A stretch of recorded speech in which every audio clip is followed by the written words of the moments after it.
¿Ella sabe escribir y leer? 글수 읽을 줄 압니까? 아직은 모릅니다. 아니. 지금 모릅니다. 네. Sí, porque todo el mundo aquí sabe escribir y leer. Para él es una pregunta sospechosa. El señor Pak se enfada y no sabemos si está traduciendo lo que ha dicho la campesina o aportando de su propia cosecha.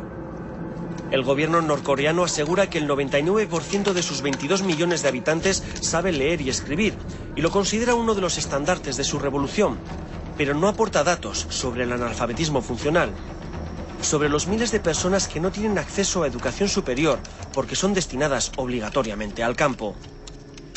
Según el talento que tienen. Sí. Y si no, entonces debe trabajar. Según talento quiere decir que solo los mejores estudian. Esta jovencita, llamada Ram, trabaja en la brigada número 1 de verduras de la cooperativa Migok. Con una economía casi de subsistencia, basada en el cultivo del arroz, con técnicas rudimentarias, algunos tractores, gran parte de la población es obligada a trabajar en el campo para alimentar al resto del país. Vamos a construir nuestra patria con arroz, dice este letrero. Lo que los guías nos presentan como una consigna campesina es para algunos diplomáticos y expertos en Corea del Norte una prueba de que podría tratarse de un campo de reeducación. Nunca sabremos si hemos hablado con una campesina o con una represaliada política condenada a trabajos forzados, porque en Corea nunca nada es como parece.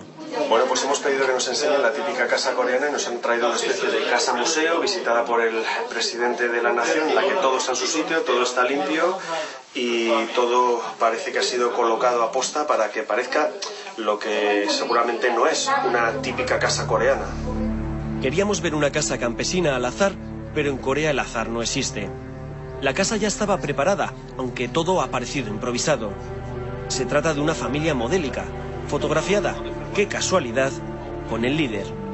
Con una cocina inmaculada, unos pequeños cultivos en el jardín, la guerrera del dueño con las medallas conseguidas. Una familia ejemplar, porque en Corea se divide a la población en 3 clases. Los centrales, como los de esta casa, los oscilantes y los incorregibles. Una especie de inventario social o de clase, cada uno con sus propios derechos, obligaciones, privilegios o castigos.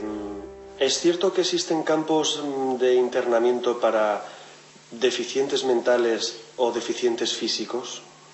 No, de eso no solo trabajos en el campo, solo lo que hacen los campesinos de hoy.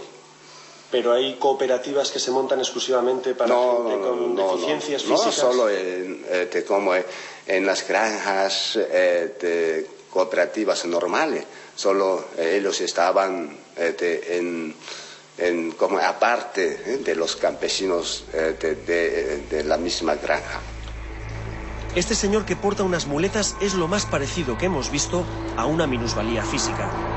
Tampoco hemos visto ningún deficiente mental, porque como reconoce el señor Pak, la espartana Corea del Norte encierra a sus disminuidos en granjas y cooperativas donde se dedican a trabajar a destajo como mano de obra defectuosa.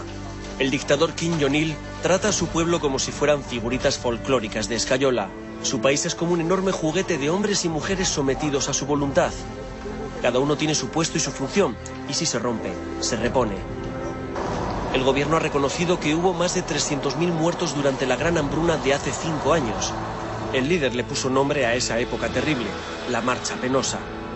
Algunas ONGs elevan la cifra a casi 2 millones de muertos por hambre. Entonces, quedan secuelas. Es una fábrica de la producción humana incesante. Visitamos una maternidad, aunque en la terminología marxista del señor Pak sea una especie de stajanovista paritorio de ciudadanos trabajadores. Todo vuelve a estar en su sitio y no se nos permite mirar donde no está previsto. La sanidad es uno de los grandes logros del país, aunque hay numerosas denuncias de la Organización Mundial de la Salud sobre el estado de muchos de los hospitales. La responsable de la maternidad nos pasea por todos los laboratorios y nos enseña madres que acaban de parir. Casualmente, uno de los bebés nació el mismo día que el líder, 2 semanas antes de esta grabación. Preguntamos a otra madre por el nombre del bebé. ¿Indecisión? ¿Duda? Madre que no sabe, que no contesta, y entre el guía y la directora la sacan del apuro. Lo pensará cuando vuelva a casa, dicen. ¿Era todo un montaje?, nos preguntamos. ¿Era una madre real? ¿Qué madre no sabe el nombre de su hijo 2 semanas después del parto? Preguntamos a Pak. Antes del parto, así, la pareja ya tiene nombre de su hijo o de su hija. Corea en la época de Kim Il-sung es el título de uno de los libros que se pueden adquirir en la librería de la Biblioteca Nacional de Corea. Otra vez, un edificio gigantesco y una guía que se empeña en darnos todos los números y datos de carrerilla. Millones y millones de libros, entre los que pedimos a la responsable, por probar, el 1984 de Orwell, la obra maestra sobre los totalitarismos. No, preferimos tener libros útiles, tecnológicos, que ayuden y enseñen a la gente. Los libros que critican sistemas socialistas comunistas, lógicamente, que no son partidarios de la ideología y del sistema que existe en el país, normalmente no son permitidos. ¿Qué obras interesan entonces? Pues, por ejemplo, los 18.000 libros escritos por el caudillo Kim Il-sung de su puño y letra. Sí, 18.000. Ya sé que se sorprenden, pero además son libros muy intensos y muy profundos. Lo dice el doctor en filosofía y encargado del Departamento de Ciencias Políticas, Ri Son-chol. El profesor Ri asegura que se los ha leído todos. Le hacemos ver que es imposible escribir 18.000 libros y sonríe. Sonríe hasta el director de la biblioteca, cuando le digo que eso significa escribir un libro al día durante 49 años. En la Biblioteca Nacional de Pyongyang hay más de 30 millones de ejemplares. Nos lo cuentan como ejemplo de aperturismo intelectual. Sin embargo, si preguntamos por libros capitales de filosofía política, como libros de Max Weber o el clásico de Hannah Arendt, contra todos los totalitarismos, estos libros no existen. Y desde luego lo que no tienen es el libro de George Orwell, 1984. Quizás porque el protagonista de esa novela, ese gran hermano autoritario, se parece demasiado al protagonista de este país. Kim Jong-il ha logrado mantener a su pueblo en un estado de tensión constante sin que la cuerda avance hacia ningún lado. A los coreanos del norte como nación se les supone fieros y peligrosos, pero como pueblo se muestran dóciles y conformistas.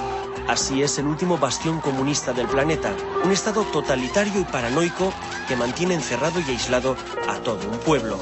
Al dejar el país, una buena noticia. Nos devuelven a todos nuestros teléfonos móviles. Volvemos a sentirnos dueños de nuestra agenda.